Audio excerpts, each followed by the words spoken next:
नहमदुहु व नसल्ली अला रसूलिल करीम। अम्मा बाद, मिल्लत इस्लामिया के गयूर नौजवानों, सरजमीन हिंदुस्तान का चप्पा चप्पा और गुलिस्तान हिंद का पत्ता पत्ता और बूटा बूटा इस बात पर शाहिद है कि हिंदुस्तान की मुकद्दस सरजमीन पर जब ये तन के गोरे मगर मन के काले अंग्रेजों का नापाक साया पड़ा और जब ये साजिशी कौम हिंदुस्तान के तख्तो ताज का मालिक बन बैठी तो अंग्रेजी इक़्तिदार के खिलाफ सबसे पहले और बगावत हमने बुलंद किया। रास्ते की गुर्बत दूरी से बेफिक्र, राहों के खतरात से बेफिक्र होकर हमने इस मुल्क की आजादी की तलाश में फांसी के फंदों को चूमकर हमने मंजिल का निशान पूछा। तो कभी हमने अपने जिस्मों को जरूर करवाया, आग के अंगारे में जाना पसंद किया। हमने इस मुल्क की आजादी के खातिर बरसर अदालत में अपने आजादी सुनाई तो माथा के गुल्लियों का हमने अपना वतन बनाया।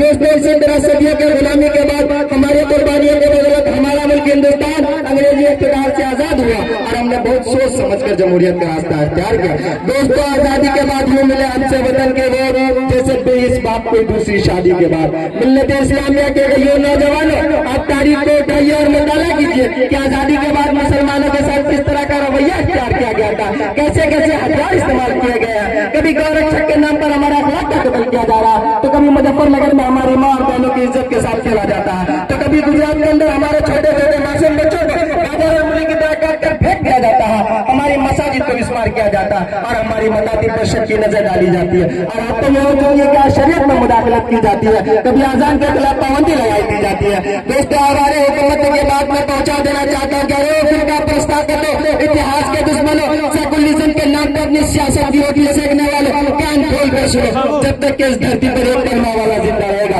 खुदा की कसम अपनी शरीयत पर अमल करता रहेगा। दोस्तों, हिंदुस्तान के अंदर आज जो ये साजिशें रची जा रही है मुसलमानों के खिलाफ, उसकी अहम वजह है कि मुसलमान इस मुल्क से मोहब्बत क्यों करता।